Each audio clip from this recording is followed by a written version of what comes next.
a ordem de G é igual,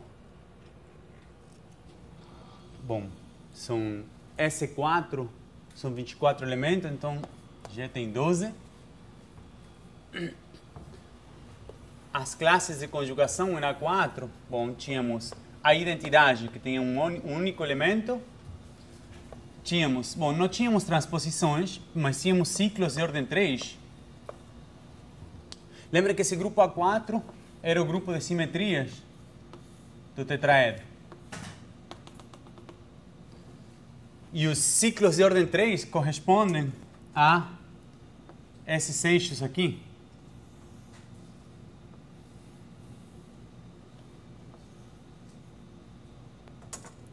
E tínhamos uma rotação de 120 graus.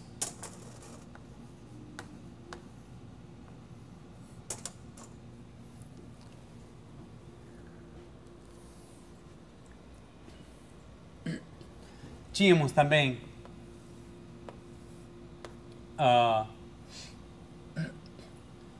produto de transposições.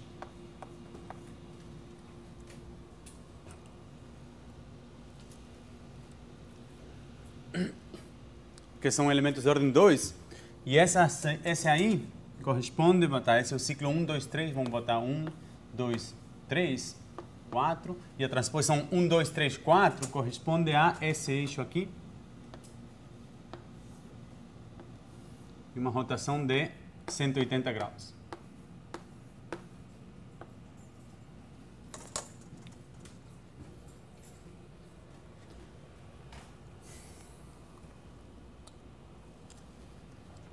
Mas a questão é que essa e a transposição 1, 3, 2, 4 são duas classes de conjugação diferentes. Porque para passar dessa aqui para essa aqui,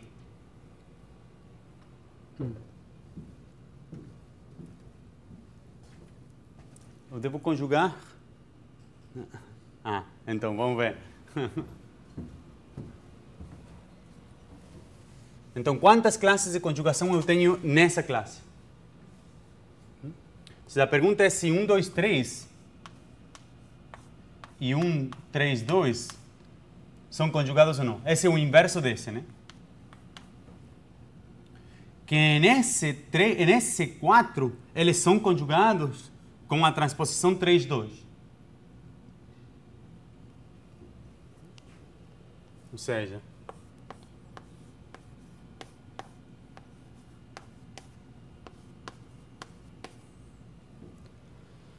esse aqui leva o 1 fica fixo, o 1 vai para 2 e o 2 vai para 3. Então esse aqui é o 1, 3. O 3 vai para 2, 2 vai para 3, 3 vai para 2. Aí pode ver que 2 vai para 1.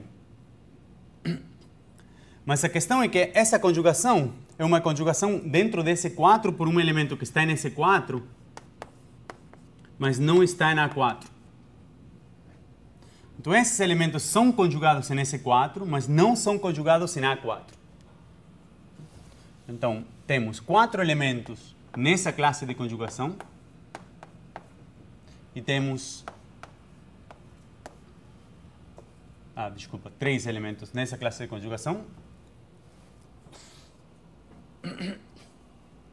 que correspondem aos 3 pares de arestas opostas.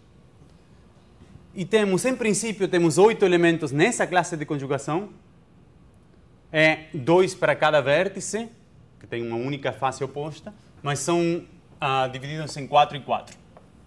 Os 4 elementos e os 4 inversos. Então, essas são as 4 classes de conjugação. Agora temos, pelo tanto, 4 representações irredutíveis. A trivial, sempre temos, que tem esse caractere. Uma representação estándar, sempre temos. Agora eu vou fazer diretamente. Sabemos que temos 4 representações irredutíveis. Então essa representação K4 vai ser a estándar menos a trivial. não vale a pena escrever diretamente a standard e logo tirar a trivial. Vamos escrever diretamente a standard menos a trivial. Então temos que essa permutação deixa fixo 4 elementos menos 1 dá 3. Essa deixa fixo 1 elemento menos 1 dá 0. Essa deixa fixo 1 elemento menos 1 dá 0. Essa não deixa nada fixo, menos 1 dá menos 1.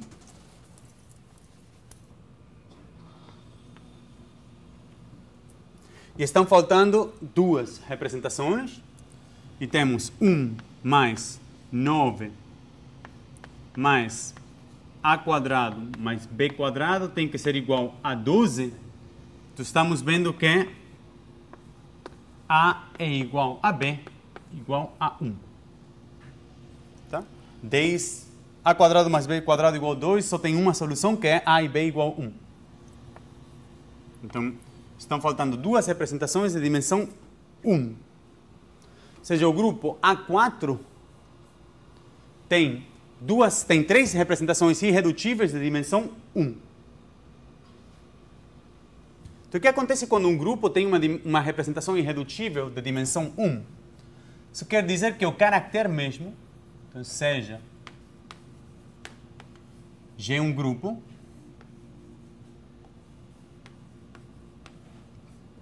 L uma representação de dimensão 1,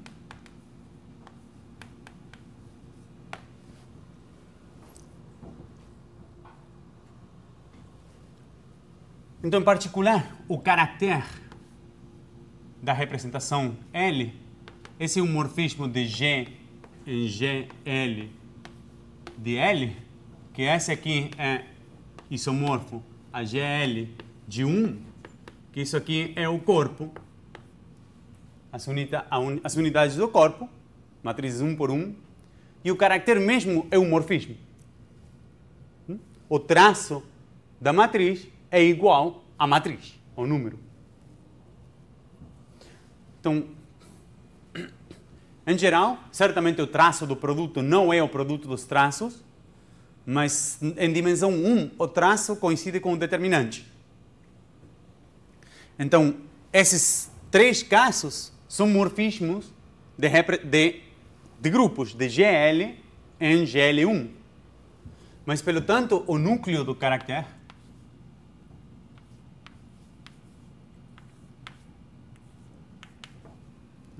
que isso é o conjunto de elementos G em G. Então, o que?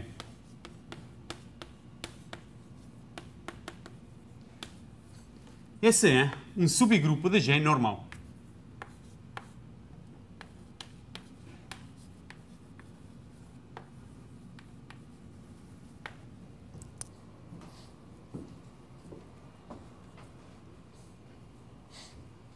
E, em geral, dado qualquer representação, vocês podem compor com o determinante. Então, se V é um G módulo,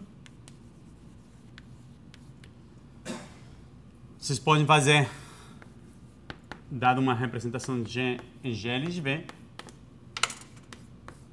podem compor com o determinante para GL do determinante de V, que esse é isomorfo GL de 1, que é isomorfo o corpo das unidades.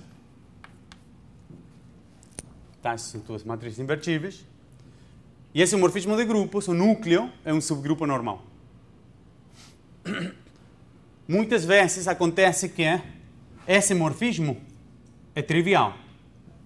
Por exemplo, para a representação trivial, o núcleo de K1 é tudo o grupo G. Então não ganha nenhuma informação. Mas, para essas duas representações, eu já sei que o caractere não pode ser trivial, porque são representações diferentes do que o K1. Pelo tanto, eu tenho dois grupos normais de A4, que são diferentes. Então a pergunta é quais são aqueles subgrupos normais de A4. E qual é a ordem que aqueles subgrupos devem ter?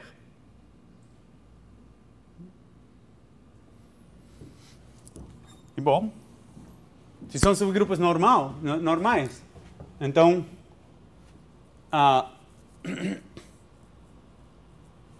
Bom, essa é a pergunta. Quais são os subgrupos normais de A4?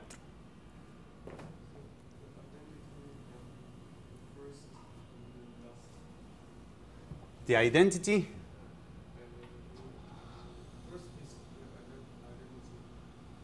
Okay, I take the identity. And this guy here. Okay. 1, 2, 3, 4. So the square of this guy. Oh, so the whole conjugation class of this. So these are all the elements of this form. So 1, 3, 2, 4, and 1, 4, 2, 3. These are all conjugated. Each one of these, cada desses caras tem ordem 2, tá? E o produto de dois deles dá o terceiro. Isso já vimos. Ok. E agora, se eu conjugo, tá? Por conjugação, como essa é tudo uma classe de conjugação, essa é tudo uma classe de conjugação, esse grupo é normal. Tá? Então, esse é um subgrupo normal de A4, de ordem 4.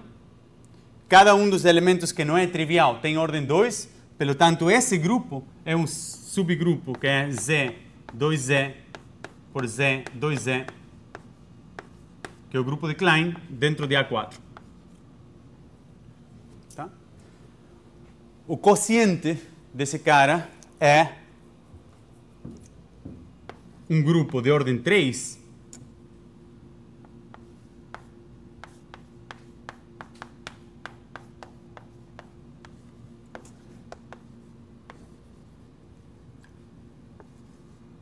e a gente sabe que não pode ser outra coisa que esse.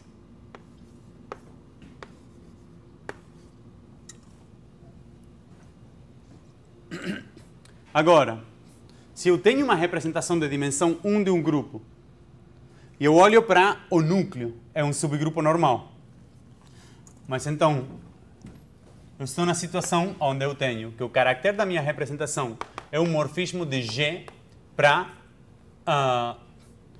GL da minha representação, seja K o núcleo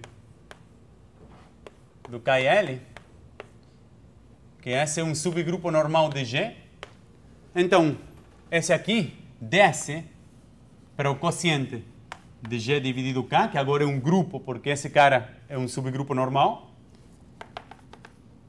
E esse aqui existe, então que esse diagrama comuta. Tá certo? Mas então, essa seta aqui dá uma representação L de dimensão 1 de esse grupo que tem menos elementos. Então, L é um G sobre K módulo de dimensão 1 e é irredutível, portanto é irredutível.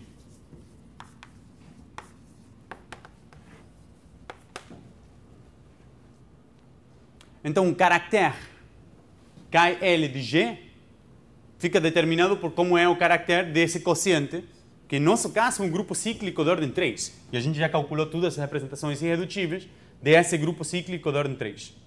Então, lembrem que as representações irredutíveis desse grupo cíclico de ordem 3 eram 3 representações. A gente pegava uma raiz zeta da unidade, que era 2π por i sobre 3. E as 3 representações de esse grupo eram a identidade, o gerador age por 1, age por Z ou age por Z conjugado. Então, nesse caso particular, esse quociente está representado pelas 3 classes de conjugação, que são essa e, de novo, a identidade. Então, temos que esse cara aqui está no núcleo, esse cara aqui está no núcleo, tá? Esse grupo Z2 por Z2 é o núcleo daquele morfismo K. Nos 2 casos, K2 e K3. Então, esse cara aqui é um 1, esse cara aqui é um 1. E nesses 2 casos eu tenho Z quadrado e Z quadrado, Z.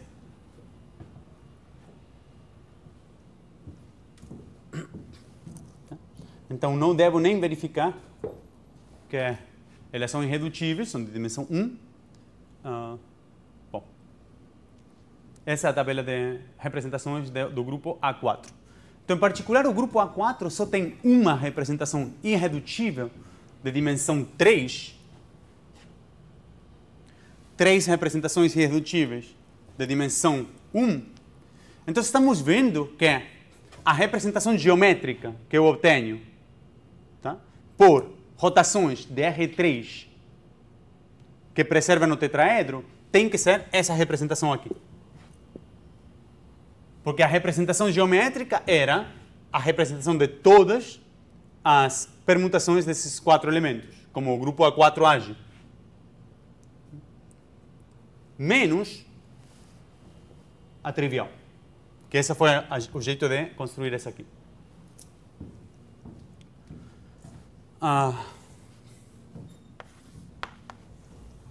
Mas então, por exemplo, exemplos. O grupo A4 age em, vamos fazer C6, Q6, se vocês querem, mas para qualquer corpo de característica 0,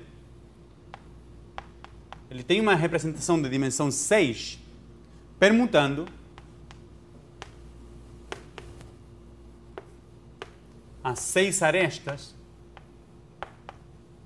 do tetraedro.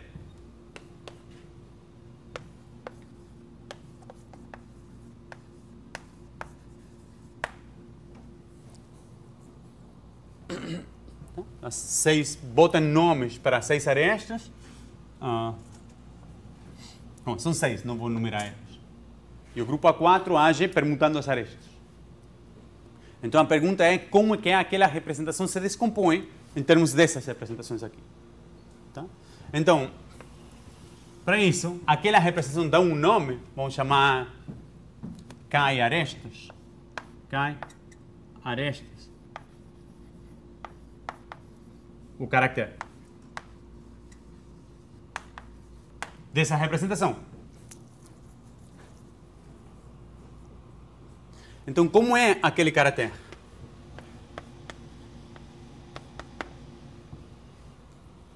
Tá? Então, a identidade deixa fixa as 6 arestas.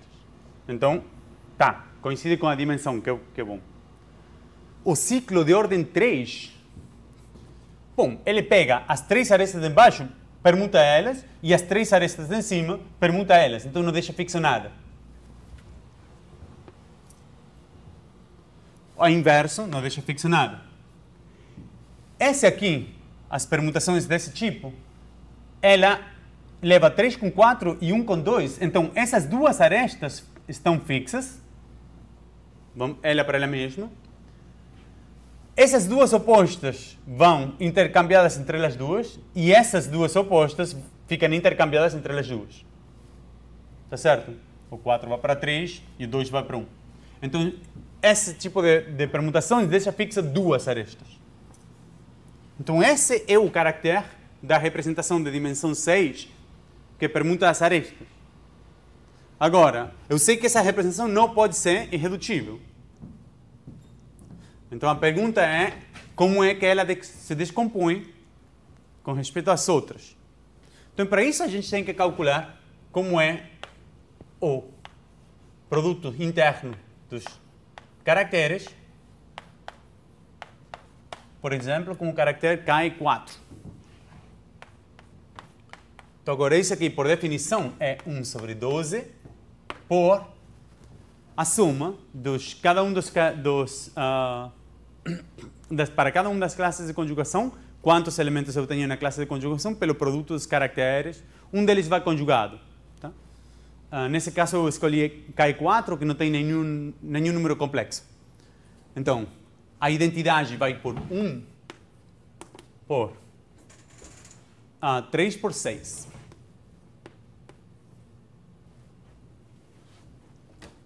Mais 0, mais o último elemento que tem em 3 vértices, e eu tenho um menos 1 por 2.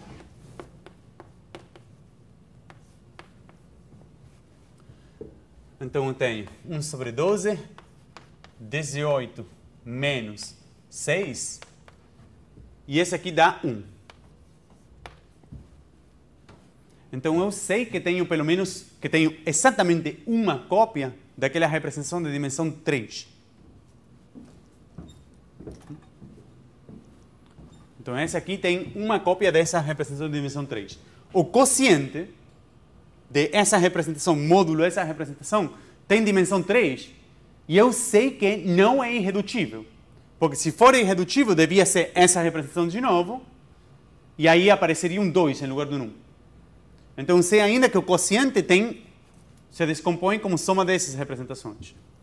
Então temos que calcular aqueles produtos.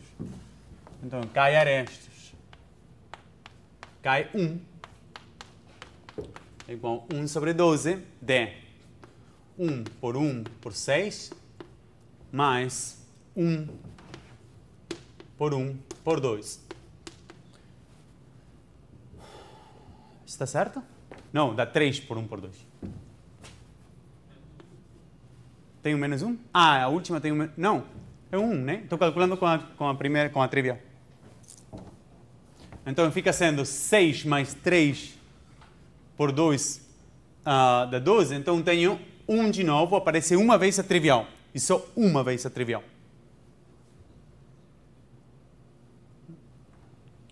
Então, cai arestes, cai 2.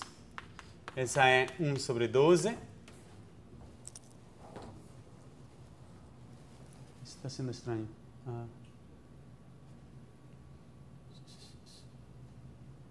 Ok, vamos lá. Então, essa é 1 por 6, mais. Então, toda a parte conjugada não importa. Então, estamos vendo que é 3 por 1 por 2, que é igual a 1, e cai arestes. Cai 3, é igual a 1 sobre 12, a mesma coisa.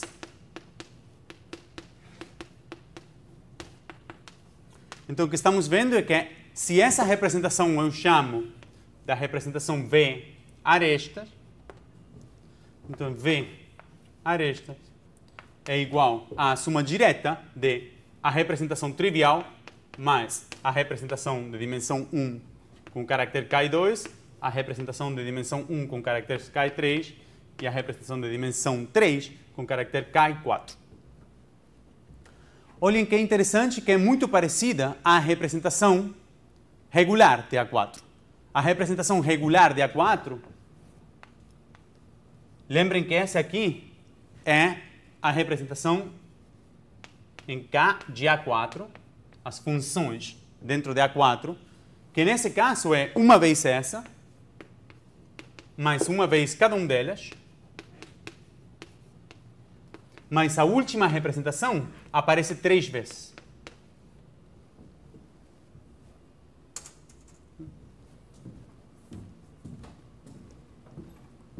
Ok, isso para como é a representação em arestas do grupo A4. Ok, vamos ver.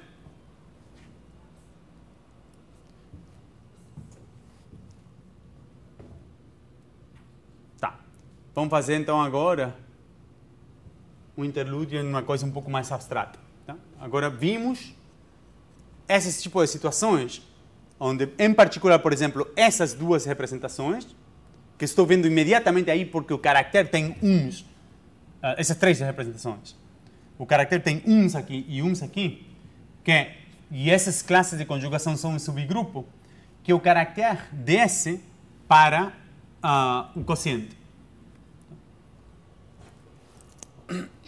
Por um outro lado, essa representação aqui, que é irredutível de dimensão 3, o que eu posso fazer é restringir essa representação de dimensão 3 para o subgrupo que é Z2 por Z2. Tá? Eu posso restringir aquela representação só olhando o caractere nesses caras. E a pergunta é, será que é irredutível essa representação? Então, a resposta é claramente não pode. Então vamos a primeiro escrever isso. E depois vou passar, porque eu acho que eu já usei, mas nunca, e eu disse, mas nunca escrevi explicitamente. Então seja G um grupo abeliano,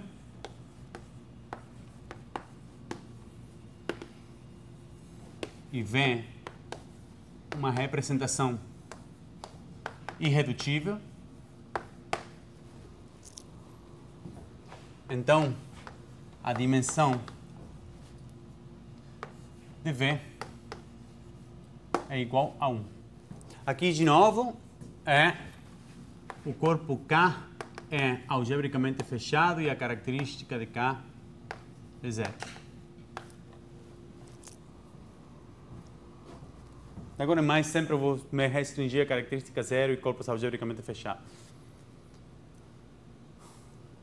Então, se eu tenho um grupo abeliano, qualquer representação é de dimensão 1, irredutível de dimensão 1. Temos um monte de jeitos de provar isso, mas a forma mais simples de ver isso é a seguinte, para qualquer elemento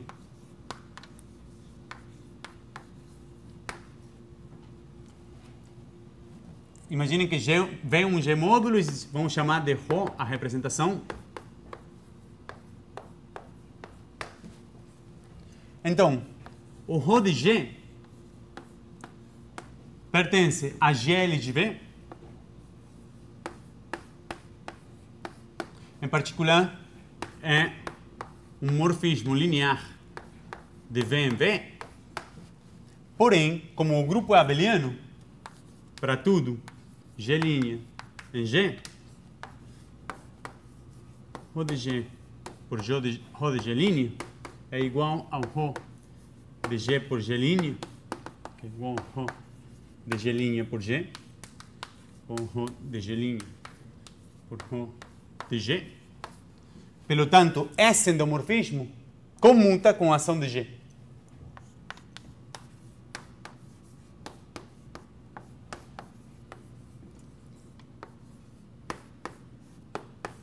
Mas ainda é invertível, porque está em GL de V. Então, na realidade, ele pertence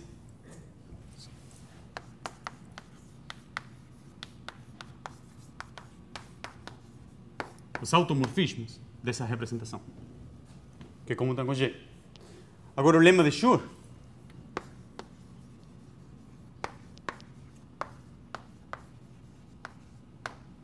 sem emprestar característica 0, diz que se meu corpo é algebricamente fechado, então esse Rho de G é igual ao lambda pela identidade de V. E como é um automorfismo, lambda não é 0, né? Então lambda é uma unidade no corpo. Mas então qualquer, para tudo, subespaço vetorial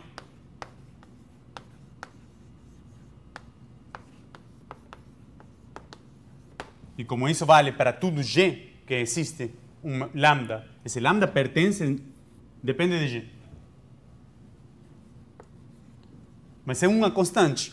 Então, qualquer subespaço vetorial é um subespaço invariante.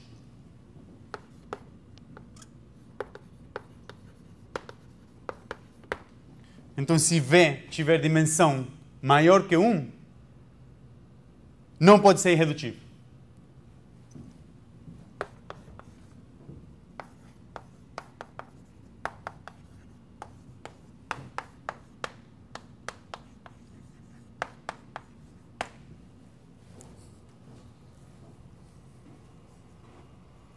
Então, a restrição dessa representação de dimensão 3 para o grupo normal Z2 por Z2 não é irredutível.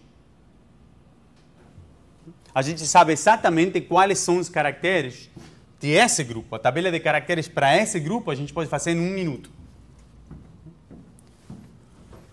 Um outro jeito de ver isso é porque a gente já sabe quantas representações irredutíveis aquele grupo tem que ter. Como o grupo é abeliano, as classes de conjugação de G são quantos elementos G tem. E por um outro lado, o número de representações irredutíveis é igual a esse número aqui. E o que eu sei é que a soma das dimensões de VI ao quadrado tem que ser essa ordem aqui, desde I igual a 1 até o número de G. Então, estou procurando por uma soma de quadrados de números maiores ou iguais que 1 que tem G. E tenho G deles. Então, esse é um jeito mais simples, rapidamente, de ver que a dimensão de VI é igual a 1 para tudo I. Tá?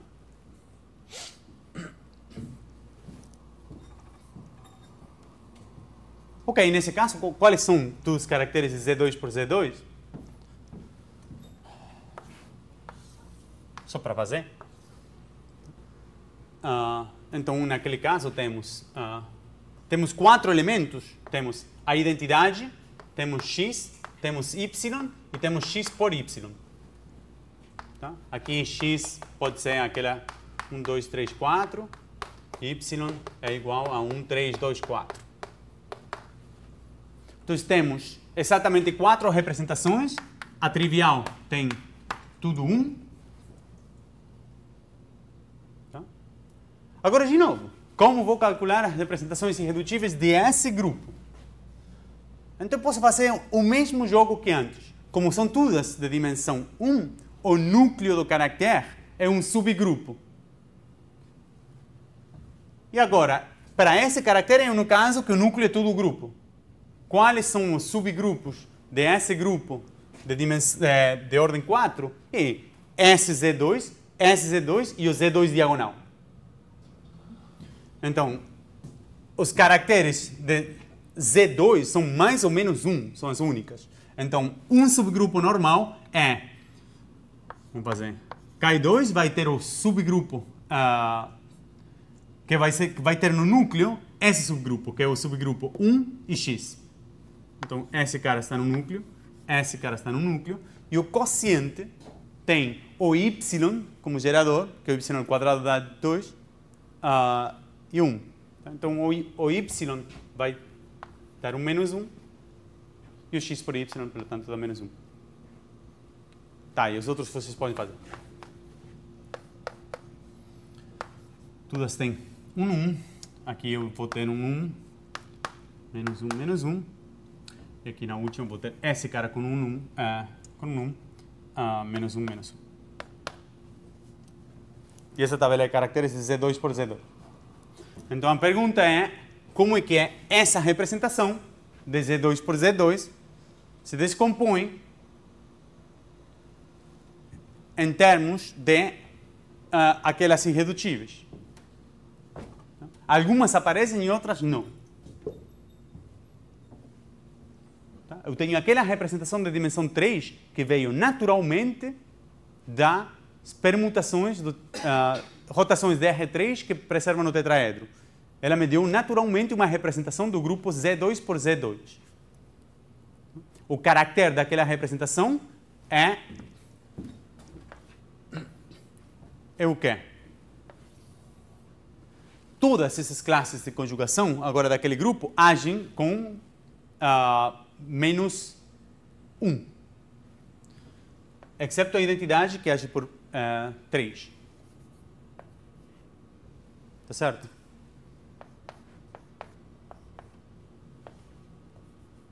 Aquela é a restrição do caractere K4 do tetraedro.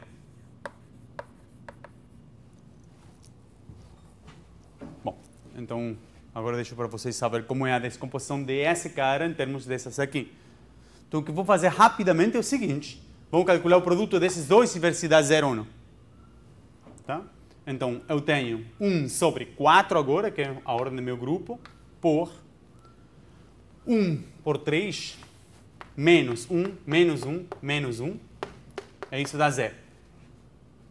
Então, agora, por simetria, dá rapidamente para ver que essa representação aqui é a soma desses 3, que aparecem simetricamente. Então, como é a situação? O que aprendi é o seguinte. E agora vamos falar um pouco de questões abstratas.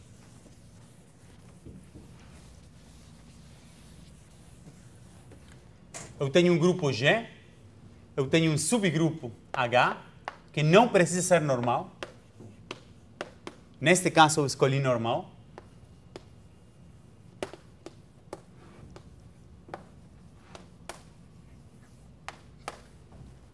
Então, temos um funtor da categoria de G módulos para a categoria de H módulos, que eu vou chamar de o funtor de restrição. Às vezes o pessoal chama de restrição de G para H. Que ele leva o morfismo de G em GL de V, vou chamar de Rho, e essa inclusão eu vou chamar de iota.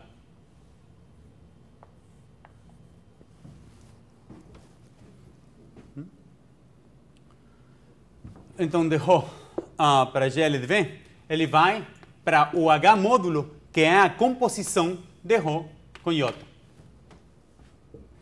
Esse é o morfismo de H em GL de V, que é o morfismo de grupos.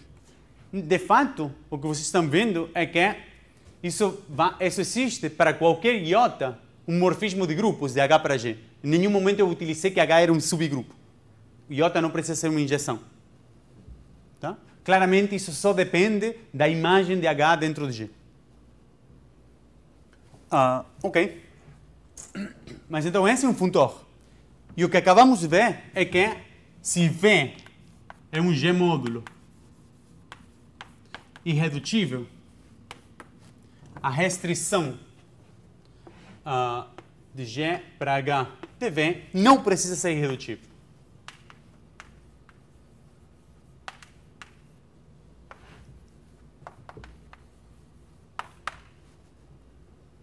Tá?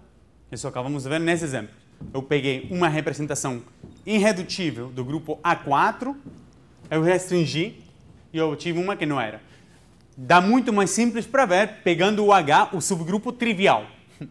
O subgrupo trivial de G, pegue numa representação irredutível de G qualquer, que não seja a trivial de G, e a restrição não vai ser irredutível. Ok. Mas o que eu quero fazer hoje é estudar funtores na outra direção. Dado uma representação de um grupo menor, de um subgrupo, construir uma representação do grupo maior. E quando a representação que eu construo desse jeito, seja irredutível.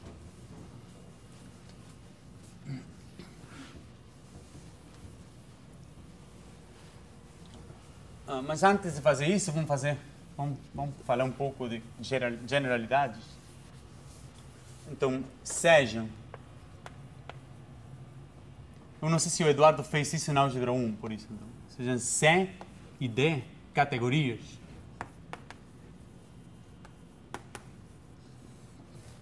E F, um funtor de C para D, e G, um funtor de D para C. Então, tenho dois funtores, de uma categoria na outra e da outra numa. Então, F é dito adjunto à esquerda de G. Neste caso, é a mesma coisa que dizer que G é dito adjunto à direita de F. Tem muitas formas de escrever a mesma coisa. Vou fazer, talvez a mais... Não é a mais simples de escrever, mas é a mais clara de que o que significa a adjunção. E é o seguinte, é que para tudo, par de objetos, X que seja um objeto da categoria C, é Y um objeto da categoria D, Então, existe um isomorfismo natural. Existe um isomorfismo natural. E por isomorfismo, aqui é bijeção. É um isomorfismo de conjuntos. Tá? Natural. Dos morfismos na categoria D, de F, de Y em X, e esse cara é naturalmente isomorfo, os morfismos na categoria C, de Y, G de X. Agora, o que significa que esse isomorfismo seja natural? Tá? Então, pelo pronto, eu quero isso. Cada vez que eu tenha dois objetos, eu posso calcular os morfismos entre o F desse lado ou o G desse lado. E tenho esses dois conjuntos são iguais, são bijetivos. A naturalidade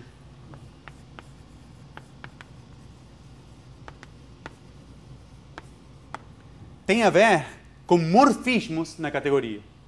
Eu aqui, eu só tenho os objetos x e y. O que acontece se eu tenho um mapa de x para x'?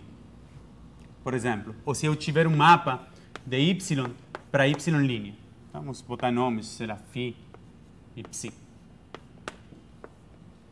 Esse φ, então, é um morfismo na categoria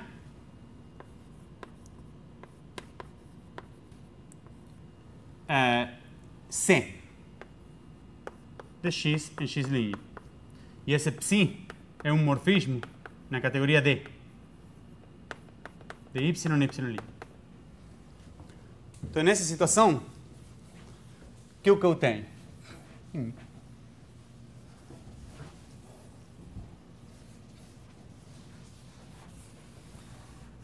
O funtor home é um funtor da categoria C, ou da categoria D, para a categoria de conjuntos. Quer dizer que para cada morfismo, ele me dá um morfismo de conjuntos. Ou seja, eu posso compor. Eu tenho um mapa.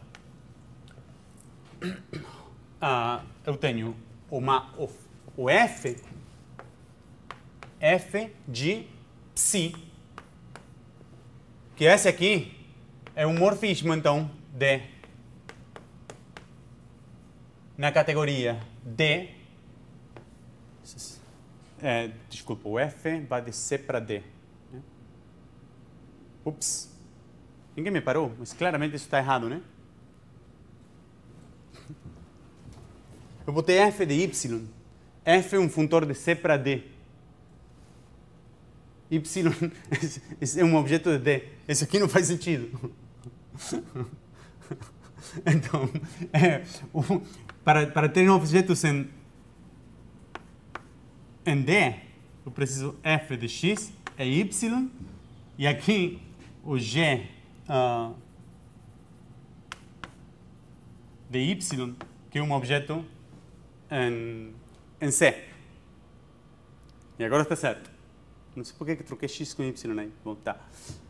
Mas então, o F do ψ, eu não posso fazer, porque o F vai de C para D. Então é o G do ψ. É um morfismo em C do G de Y para o G de Y'. E a mesma coisa, o F do φ é um morfismo em D do F de X para o F de X'. Mas então,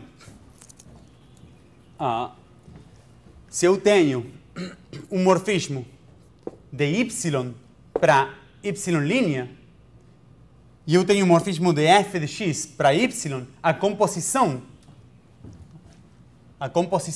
me dá um morfismo de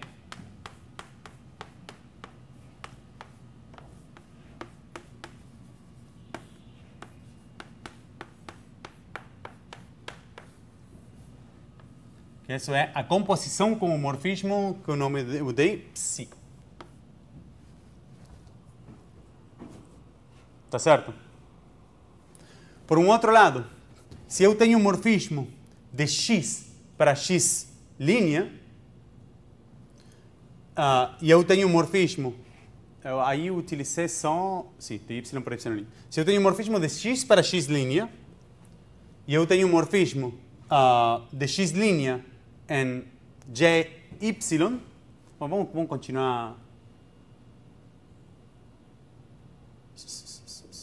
Sim, vamos continuar utilizando só o morfismo psi por enquanto, depois vou deixar vocês fazerem com psi. Então, se eu tenho um morfismo de x para g de y, a composição com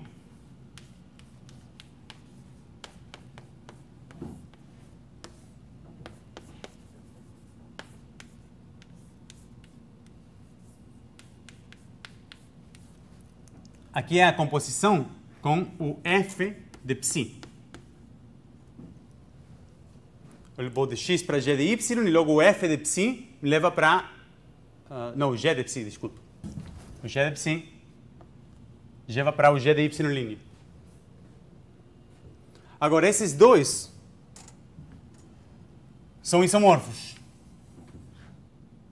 Esses dois são isomorfos, porque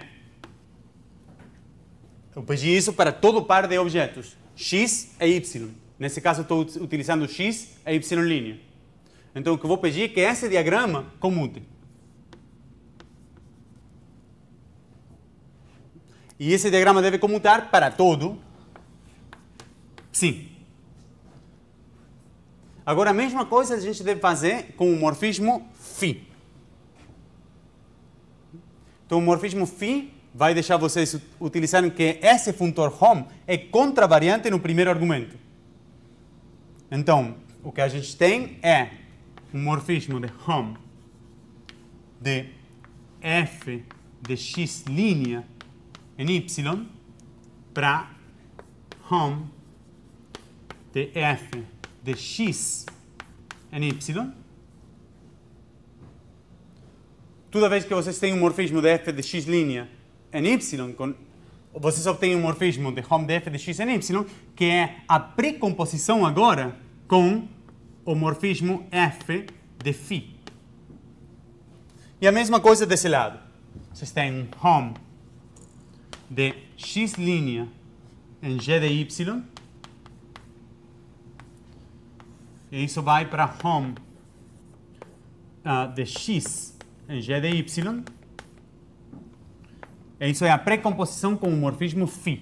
E esses dois são isomorfos. Esses dois são isomorfos. E vou pedir que esse diagrama comute.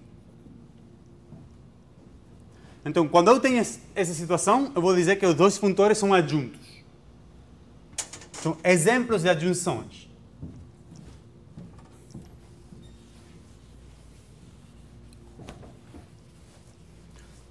Então, o meta-exemplo de adjunções que acontece na matemática é sempre da mesma forma, é o par esquecer e induzir. São sempre funtores adjuntos. Se eu esqueço a estrutura ou eu pego a estrutura livremente gerada. Então, são dois funtores que são adjuntos. Se eu posso fazer sentido daquela frase, eu vou obter dois funtores adjuntos. Então, neste caso, um caso que não é totalmente trivial é o par hom e produto tensorial. Esse não é inteiramente trivial. Então, deixa que eu explique como que é, quais são esses funtores que eu vou utilizar agora. Tá? Então, seja R um anel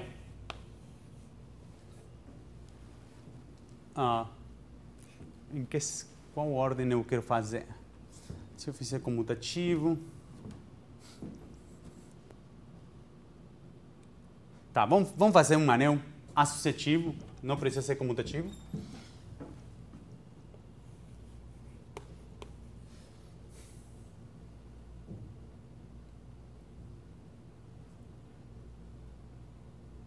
Não, vamos fixar primeiro o comutativo, para não confundir as categorias. Anel comutativo e associativo.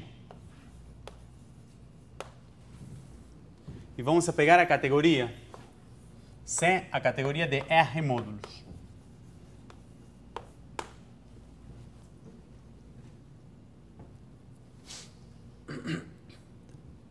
Então, notem que eu tenho, dado dois R módulos, x e y,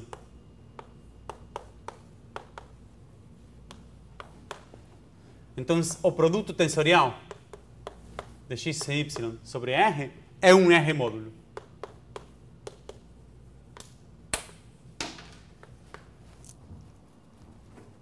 Tá certo? E eu tenho um hom entre x e y sobre R. Esse aqui também é um R módulo naturalmente. Quando R é comutativo.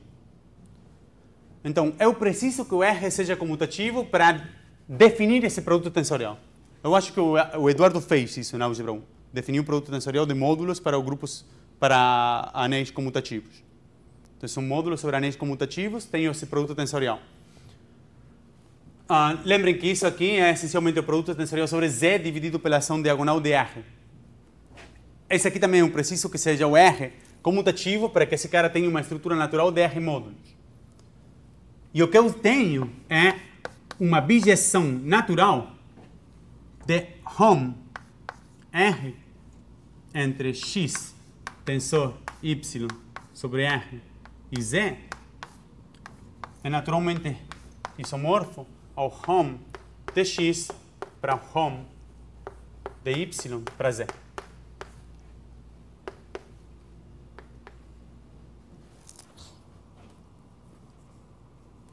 Então, aqui, quais são os dois funtores que eu estou vendo?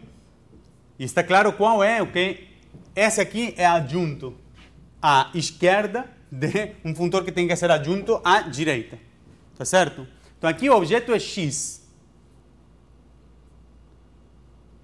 E aqui é o funtor, aqui o objeto é z. O y é o cara que é auxiliar. Então, aqui o funtor f é o funtor que leva o x para x tensor y sobre R. Ou seja, esse funtor f é o funtor produto tensorial com y. E o funtor g é o funtor que leva z para hom em R de y em z. Ou seja, que o funtor g é o funtor hom de y em... Tá? E esses dois funtores são adjuntos. Esse isomorfismo que vocês provaram para espaços vetoriais, acho que estava em alguma lista. É a mesma coisa para grupos abelianos e claramente satisfaz esses dois diagramas que eu escrevi aí. Agora a gente pode fazer um pouco mais interessante a coisa para grupos para anéis que não sejam comutativos, que não sejam associativos. Então, se R é um anel associativo, mas não necessariamente comutativos, e aí o que eu posso fazer? Eu já não tenho produto tensorial sobre R. Esse é o tipo de coisas que aparecem. Por exemplo, o R pode ser o grupo KDG, ou a álgebra de grupo KDG, o Z de G mesmo. Esse é um exemplo de uma álgebra associativa, quando o grupo G não é comutativo, que não é comutativa. Mas então, o que é o que a gente pode fazer naquele caso? Em princípio, para esse em particular, eu provei que eu tenho produto tensorial na categoria de KDG módulos. O produto tensorial 2G módulos é um G módulo. Mas esse produto tensorial já não faz sentido. Então, o que eu poderia fazer?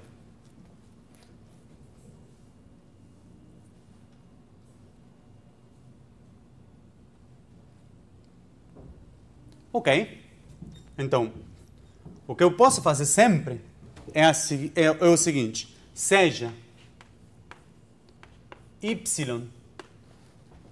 Então agora lembrem a definição. Tá, eu já defini, então não vou escrever de novo. Mas então, seja Y um R módulo à esquerda.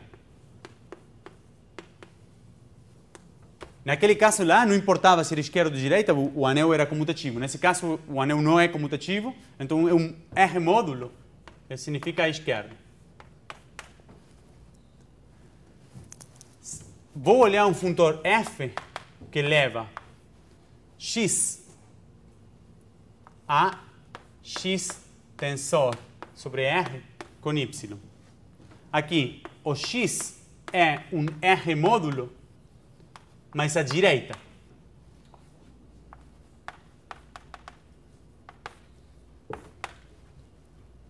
Então, o que é esse cara aqui? X tensor R sobre y. Esse aqui é o produto tensorial de grupos, de módulos sobre Z, tá? De Z módulos, dividido por uma relação de equivalência. E aquela relação de equivalência é que o X por R tensor Y é equivalente ao X tensor R por Y. Notem que estou utilizando a ação à direita em X e a ação à esquerda em Y. Esse quociente já não é mais um R módulo. Eu matei a ação de R em X com a ação de R em Y. No caso que R for comutativo, ele ainda tem uma ação de R, mas no caso que R não é comutativo, ele simplesmente é um grupo abeliano. Tá? Então, esse é um funtor, F, é um funtor da categoria de R op módulos na categoria de grupos abelianos. Tá? Ok.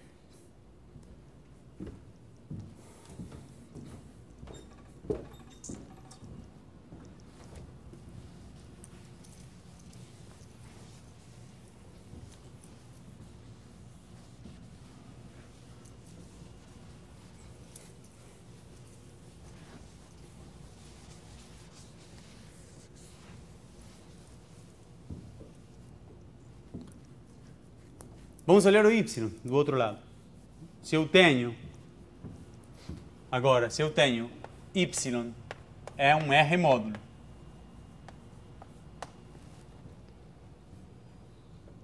E Z é um R módulo. Então, Hom R de Y na categoria de R módulos de Y em Z, esse cara é um grupo abeliano. Então, de fato, Hom Y dot em R é um funtor. Esse é um funtor da categoria de R módulos à esquerda na categoria de grupos abelianos.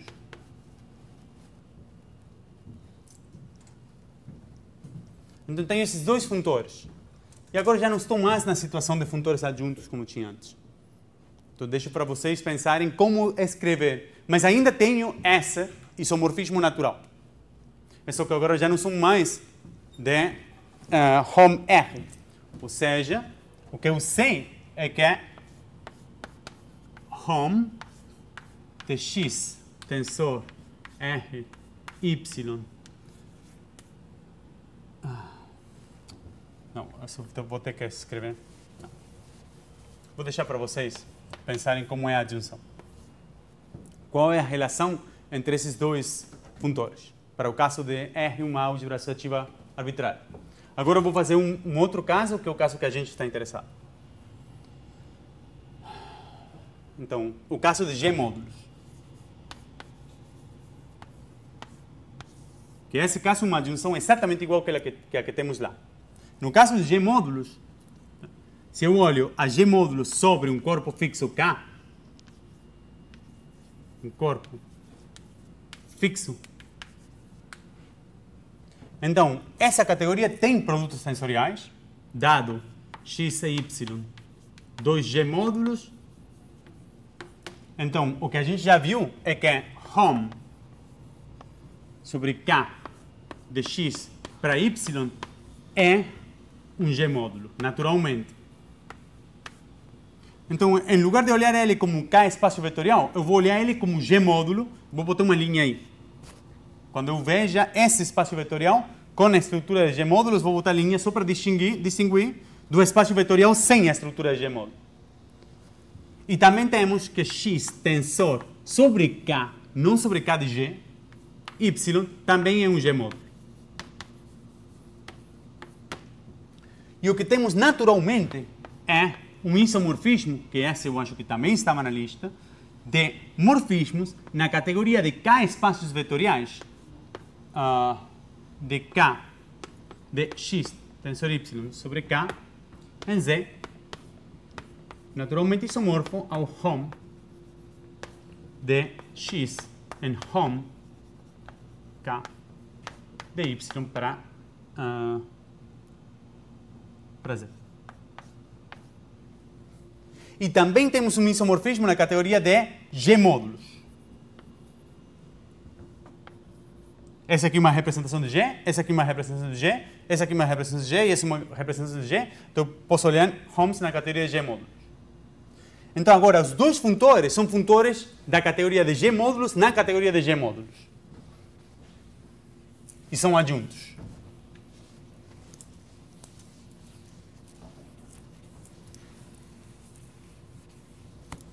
Então, aqui eu tenho o F é o funtor de G-módulos em G-módulos que leva o x para x tensor sobre k com y e o G é o funtor, estou utilizando G como funtor e como grupo, mas está, é o funtor de G-módulos para G-módulos que leva o Z para hom k de y em z. Tá? O hom aí é hom k, são endomorfismos k-lineares, mas os hom fora são na categoria de G-módulos, como deviam ser. E esses dois funtores são adjuntos.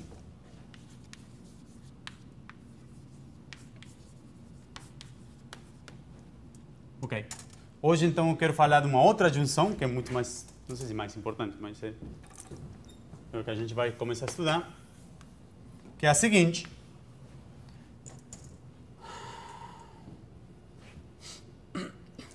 Talvez antes disso.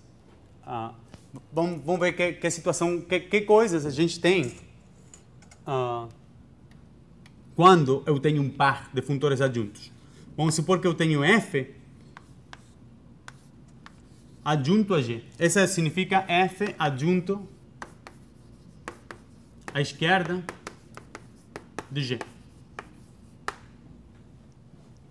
Então, naturalmente, eu tenho,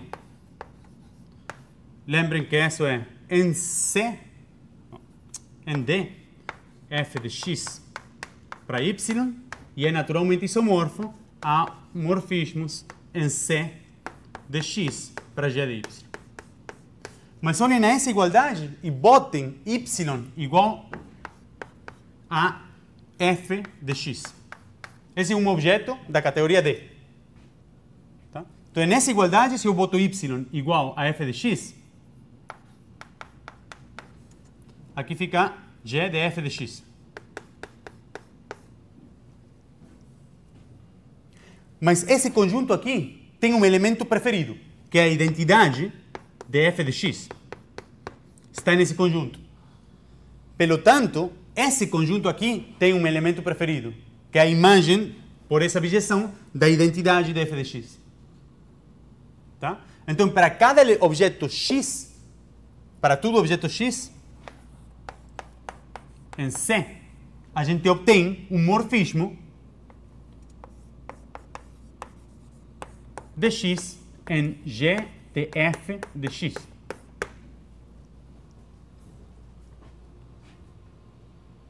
E esse morfismo é natural, ou seja, para cada morfismo de X em X', eu vou obter um mapa desse elemento, desse hom, de X para X' e vai identificar esses dois elementos que eu obtive. Similarmente, se vocês botam em lugar de y ser f de x,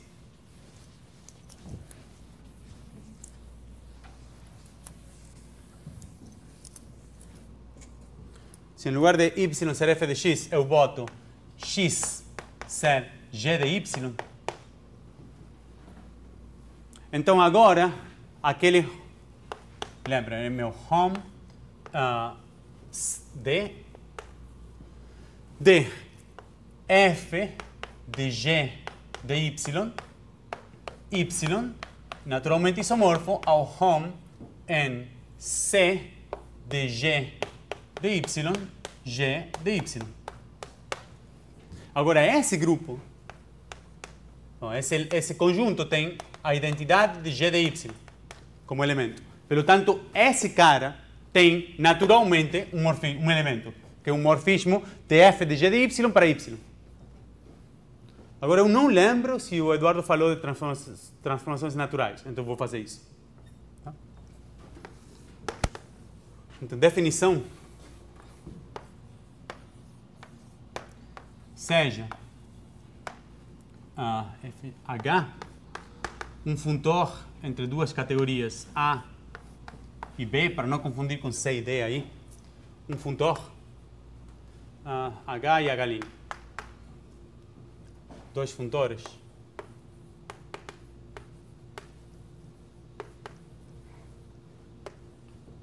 entre categorias A e B. Uma transformação natural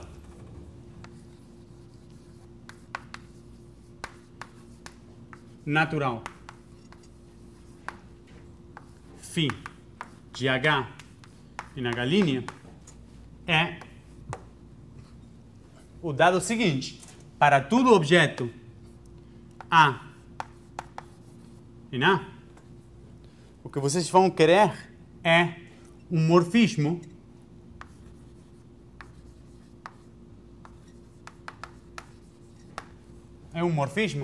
de H de A em H'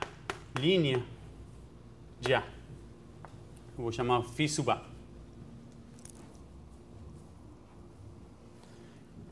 Esse é o dado. Agora, para cada morfismo em A, se vocês tiverem um morfismo, eu já estou utilizando φ. Bom, tá. Se eu tivesse um morfismo de A para A', então aqui eu teria o φ sub A'. Como eu tenho um morfismo de A para A', esse é o H daquele morfismo. Botem um nome. Vou botar Z. Esse é o H de Z. E como o H' é um funtor, aqui eu tenho o H' de Z. Eu vou pedir que esse diagrama comute. Então, uma transformação natural de H para H' é esse dado. A categoria de funtores vira uma categoria. Aqui tem um problema de teoria de conjuntos que eu não vou entrar.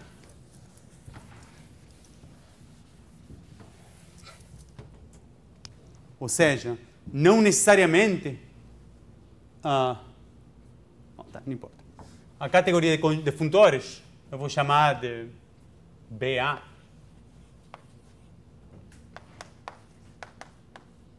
Funtores de A em B é uma categoria com transformações naturais como morfismos. Transformações naturais como morfismos. Agora, por que estou falando disso? Quando falamos em adjunções. Então, o que acontece? Eu tenho um par adjunto, F, que vai de C para D, e G, que vai de D para C. Então, a composição de F composta com G é um funtor que vai de D para D. E a composição de G composta com F é um funtor que vai de C para C. Agora, na categoria D, eu tenho um outro funtor que é a identidade de D. A identidade de D é um funtor que vai de D para D, que simplesmente para cada objeto me devolve o objeto e para cada morfismo me dá o morfismo. E aqui eu tenho um funtor que é a identidade de C. Ok? Agora, imagine que o F é adjunto à esquerda de G. Que o que significa dar... com qual que eu comecei? Estou aqui, isso está acontecendo em C.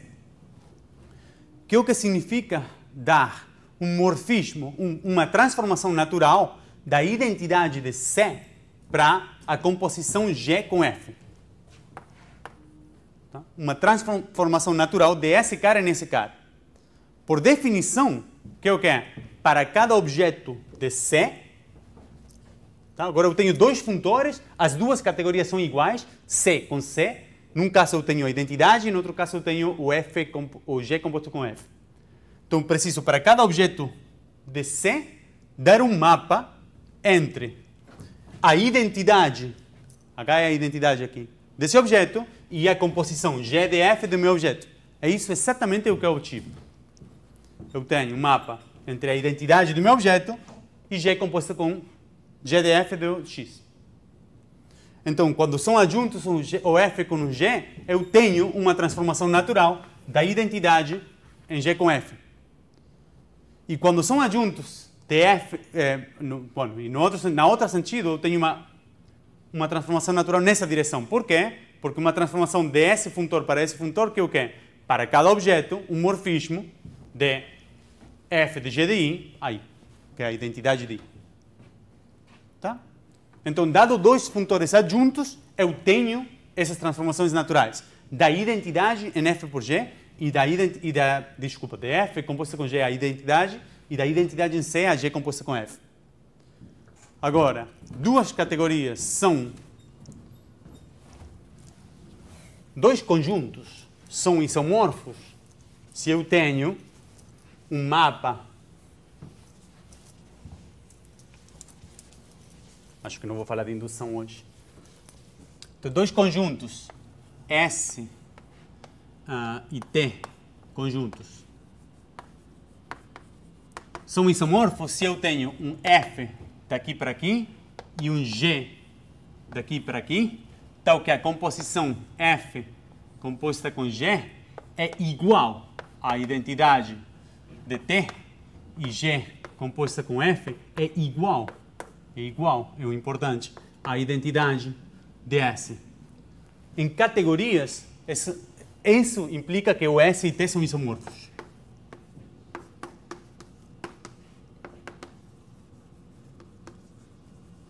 Para categorias eu posso repetir aquela definição. Então, definição, uma categoria A, neste caso eu vou fazer C e D. C e D são isomorfas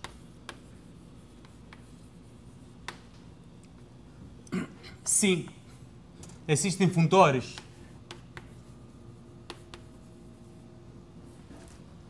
F de C para D, G de D para C, tal que a composição de F com G é igual ao funtor que é a identidade da categoria D e a composição de G para F é igual à identidade de C.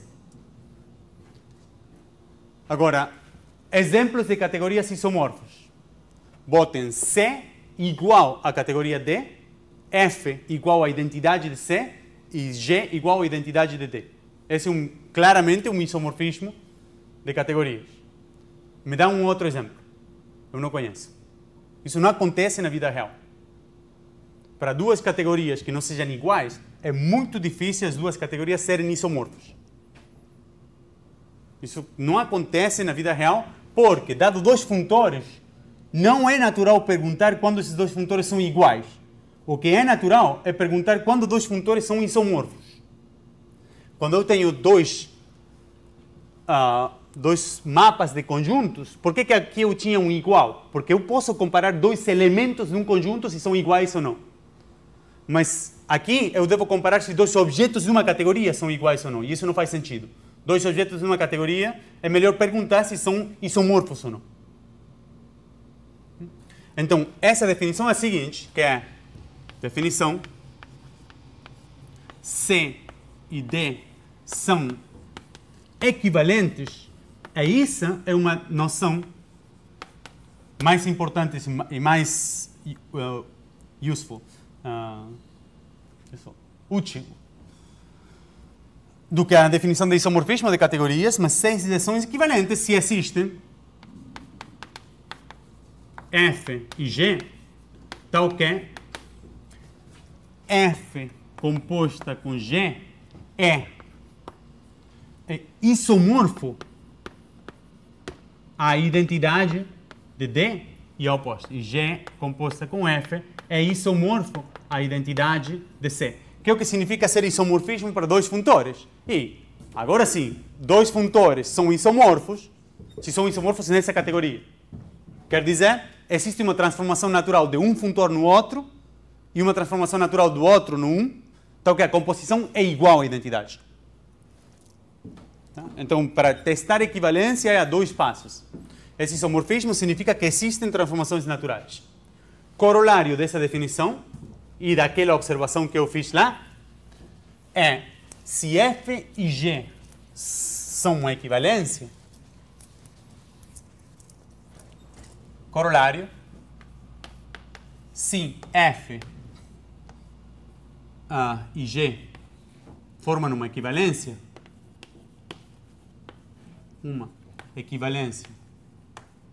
de categorias,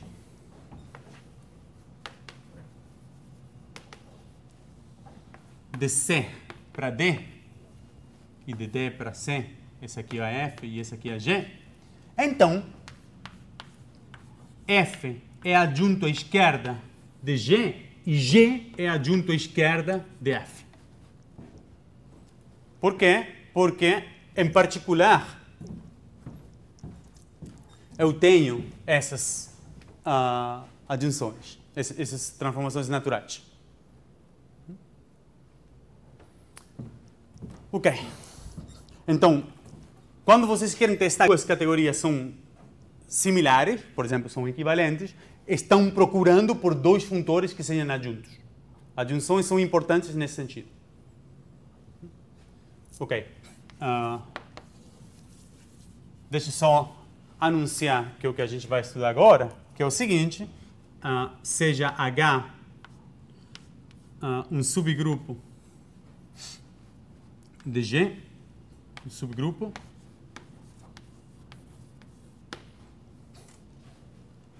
então,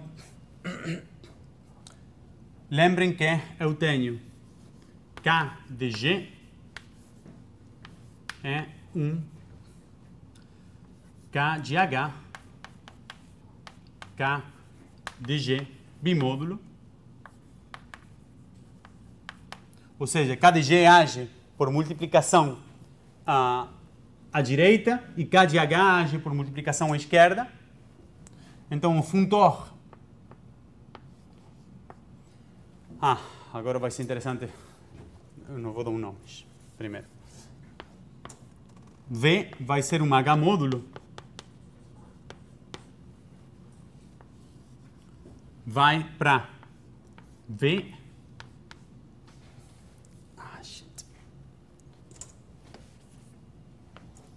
K. Exatamente o oposto do que eu queria. Deixa eu escrever bem aqui. H, estou utilizando a ação na direita, a ação na esquerda de G. Esse cara aqui tem uma ação à esquerda de H. Então, esse cara aqui é um G módulo.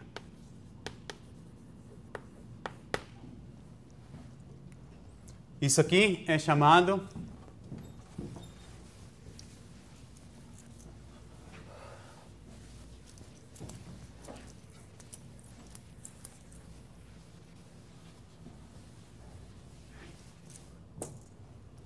vou chamar a indução de H para G de V, aquele módulo.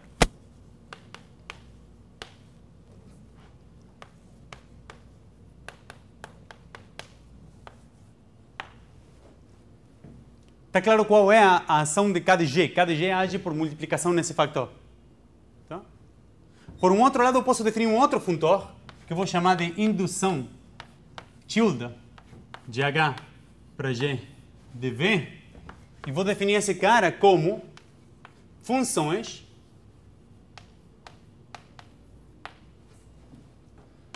de G em V, tais que f de G por H é igual a f igual a H por f de G. Eu vou botar o H do outro lado na realidade.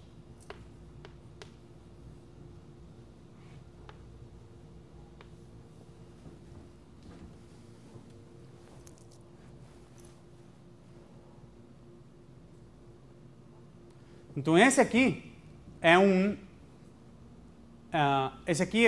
G-módulo também.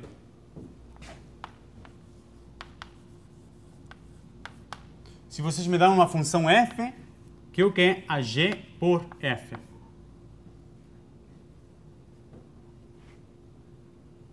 Bom, deixa vocês, não quero tirar tempo. Então a pergunta é como comparar esses dois. Então, perguntas que eu vou fazer na próxima aula. Ah, certo que essa semana a gente não tem aula. Tá. Perguntas. Como comparo a indução desse módulo? Será que são isomorfos com a indução tilde de H para G de V? Essa é a pergunta 1. E a pergunta 2 é: será que a restrição, essa era D, eu utilizei de G para H também, e a indução são adjuntas?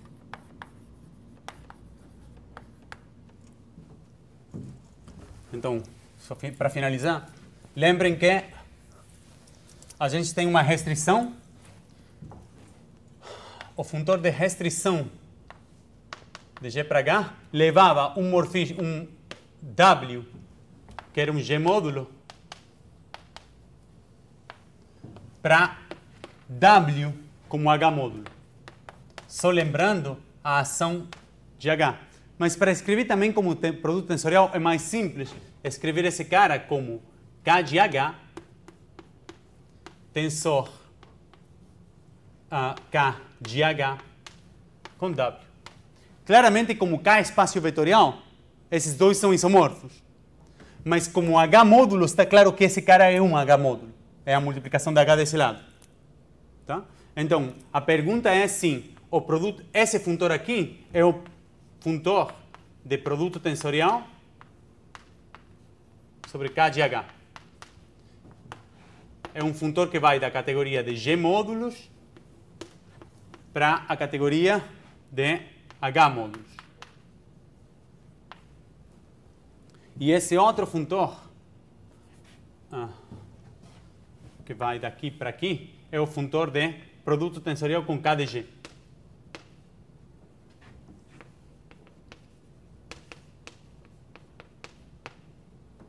A pergunta é se são adjuntos ou não.